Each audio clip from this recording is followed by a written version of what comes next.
Boxingego here. If you like this video, make sure you hit the like button and also subscribe to the channel and hit the bell icon on the top of your screen to get notified when the latest new content drops. 1. Canelo Alvarez, I was born ready. He explains what he's fighting for.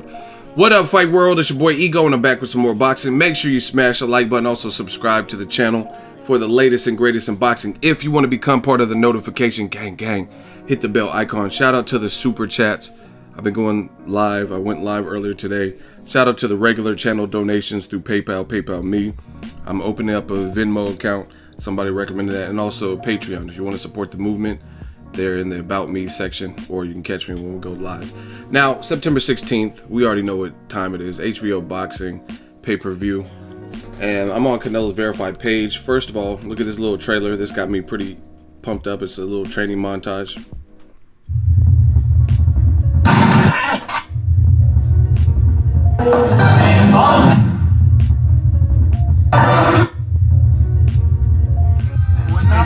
Okay. Yeah. Jodeci. Look at that hook. Canelo versus Triple G.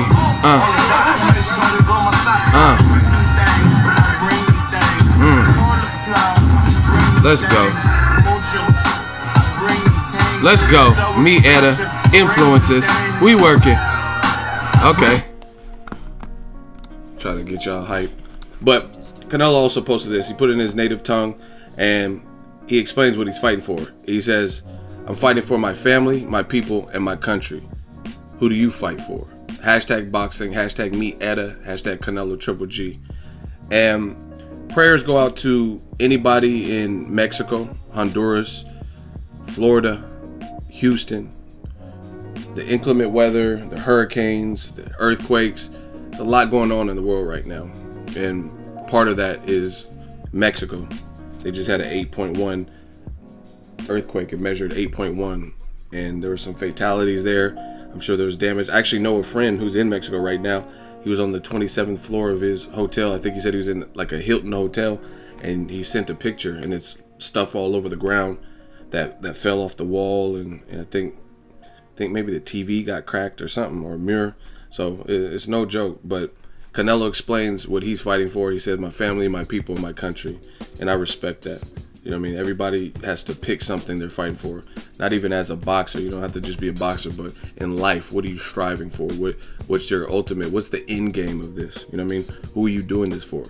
And hopefully, I feel like the greatest ambassadors and icons of not just sports, but just world icons, they fought for something beyond just themselves. So hopefully people aren't being selfish, and if you put yourself in a position or get appointed or put in a position where you can help others, hopefully you do that. I know Canelo donated some money to the innocent and the people in Houston to help them rebuild. I seen Trade the Truth. He was out there. He's from Houston. Beyonce from Houston, and they were both out there. Andre Berto's out there. Andre Berto just had a birthday, I think it was yesterday, and he was out there helping people in Houston. So I know he's a good dude. No dude, and he's not stingy with his money. It's not even just about giving money. It's just he's there. He's, you know what I mean, he's on ground zero in Houston. Trade the Truth. That's, to me, I know this is about Canelo Triple G, and some of you guys don't even know who Trade the Truth is or whatnot, but that's what I respect as a person. That's a real man to me, or woman, when you can stand up for something like that. Like, okay, fuck the studio time. Like, Trade the Truth, you know what I mean, he probably made Asshole by Nature and all that. He probably has enough money where he can move, like, not move in terms of, that's just slang, I guess you could say, but just move around. Like, he doesn't have to be there right now. Like, oh fuck, I'm coming to LA. I need to stay in LA for a while this hurricane comes down. But he ain't doing that. He's out there for the people. And that's what it sounds like Canelo's doing it for. So, respect. As far as Ego Weight Watchers, Canelo's back looking ripped up. He's posted some pictures. I mean, the dude's in shape. I don't know what else you want me to say. Some people say he looks too big. Some people are accusing him of being on something. Me, I'm not gonna do all that. If any of these fighters are doing something, I'm gonna wait for that to come out. That's something that I don't like. Anyone could try to point the finger at anybody and say you're on something. So unless I had some actual legendary source that was telling me what was going on, the ins and outs, I'm not gonna just, you won't see me doing that. Everybody could do that for clickbait, say, oh, this person's on drugs, this person's on steroids and stuff. That'll be easy, especially if you already have a popular channel. We're encroaching 100,000 subscribers. So you can, I understand clickbait, but you got to do it within reason. You know what I'm saying? And accusing someone with no proof, then that listen to what you're saying. Like, you know what I mean? Like listen to what people say. Like the title will be like, whatever, Pacquiao, Marquez, Floyd, Canelo, whoever's on drugs, Errol Spence, I've heard all these people were on something. But then you click on the video and there's nothing showing us how we know that Floyd is juicing for the Conor McGregor fight, how we know Errol Spence is on something, how we know Canelo's on. So realistically, what was gained from the video? You know what I mean? And sometimes the people will probably say like, oh, I don't know, I can't prove it, or I don't know if they're on something. So I don't know. Me personally, I'm not doing all that. You know what I mean? I believe in integrity, and like I said, I'm not worried about it. If any of these fighters are cheating and trying to game the system, what's done in the dark comes to light. You know what I mean? So it is what it is. Like John Jones, they said he failed another drug test. I mean, that stuff comes out. So I'm not really worried about it.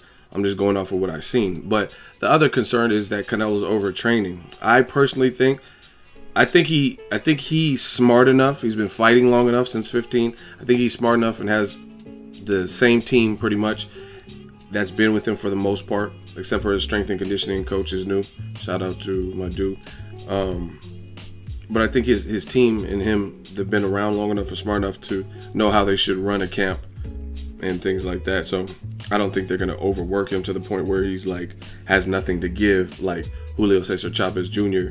did when he fought Canelo. I really don't see that. So if Golovkin wins, Golovkin's going to win on his own merit and his own skill. I don't see overtraining. I did a video about it. Billy Joe Saunders was saying he looks overcooked and overdone.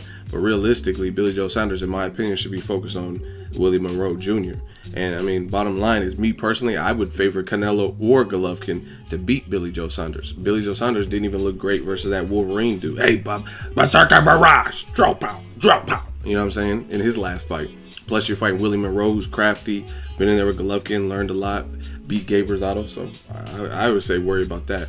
But I mean, everyone has their opinion. That's his opinion. He says Canelo looks overdone and overcooked and fatiguing and slow to walk to the bag, and I don't see all that people are saying. And like I said, I think his team has been doing this long enough where they probably know when to pull back and things like that. For me, I think the reason you're seeing Canelo look like this is because when you weight drain, and I talk about this in my live stream, go check it out, it's a long one, but Conor McGregor, another person who does massive weight cuts, right? I think Canelo, after he fought Floyd, could have moved up to 160, meaning his body started growing and he would probably fill out and, you know what I mean, have been better there, right? But he stayed for like another 2-3 years at 54, 55, and he was teetering right there. He was like stubborn. I'm not going up to fight this person if I don't have to. I'll fight Miguel Cotto at a catch weight. You know what I'm saying? So he was the A side. He was doing that stuff, and that's that. But now he killed himself to make the drop another pound versus Liam Smith, and then after, notice they moved up, and then they fought Julio Cesar Chavez Jr., right? And then even at that weigh-in, we could do the side-by-side pictures. He looked full at that way. He looked big. He looked a lot bigger. And that was at 164.5. So I'm not really shocked by these recent pictures. I think this is because when you starve your body out and like deplete it and dehydrate and stuff, this is what your body probably should have been doing. Naturally rehydrating and naturally growing. But you're almost kind of like stagnating that growth when you kill yourself to make weight. You know what I mean? Because like Conor McGregor, he's another person that really comes into mind. Conor McGregor at featherweight, even though he had good performances, knocked out Dennis Seaver and Chad Mendez and stuff like that. At the weigh-ins, he looked horrible. He looked gaunt. He looked transparent. He looked lower energy. I mean, he's always doing the showman, like flexing and all that. But he just didn't look the same. He had bags under his eyes, like chapped lips looking, and he looked like almost like a tweaker.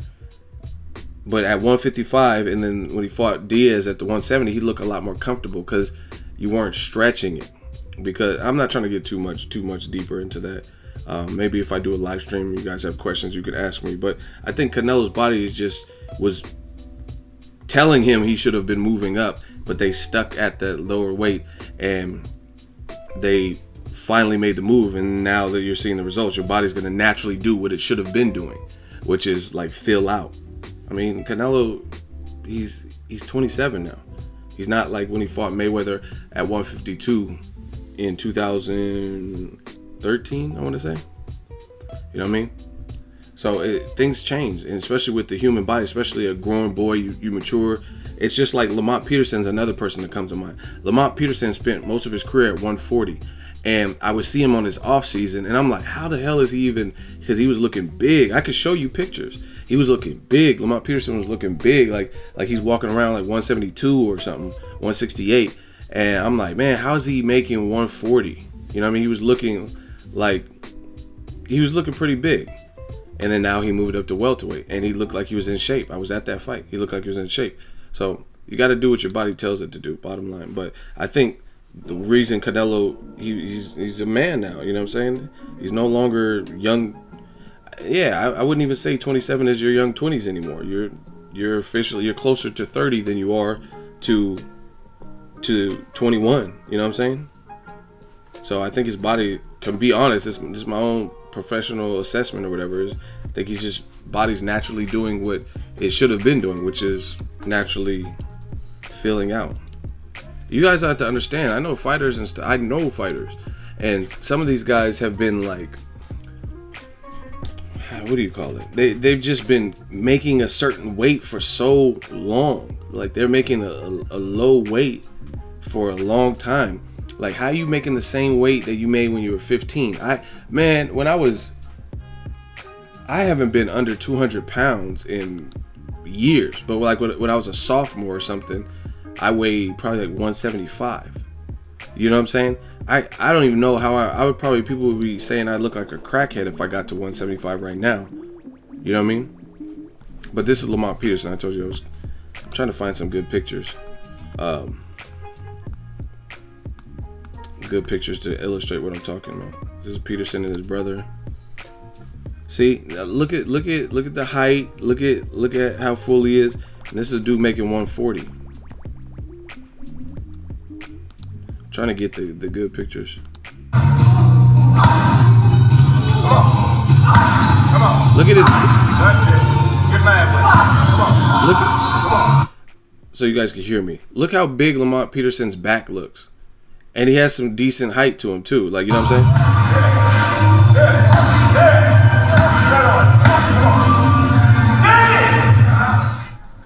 And he was making 140.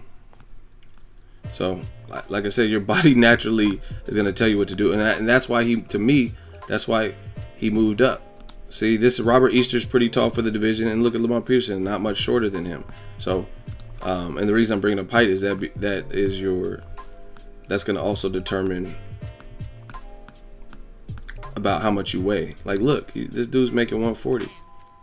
So I think it was time for the move up for him to get to 147 because he started looking big.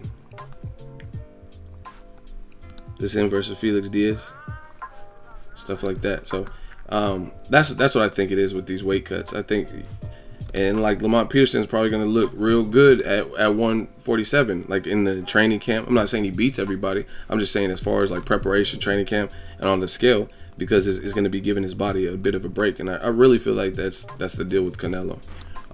Just to illustrate my point. You know what I mean? See, now this is what I'm talking about. This is an old fight, Lamont Peterson versus Victor, when he fought Victor Ortiz. So he looked, in those pictures I just showed you, he looked a lot bigger than he does right here at the weigh-in, and this is him making 140. So again, naturally, as you come up in weight and stuff, like you fill out, stuff like that. So that's just my honest assessment of the thing. But needless to say, props to the winner, whether it's Golovkin or Canelo. Great fight, and I'm happy that we're getting it as fans. Let me know your thoughts. Drop your thoughts in the comment section. Make sure you smash the like button. As always, hate, comment, and subscribe. Till next video, is Ego signing off.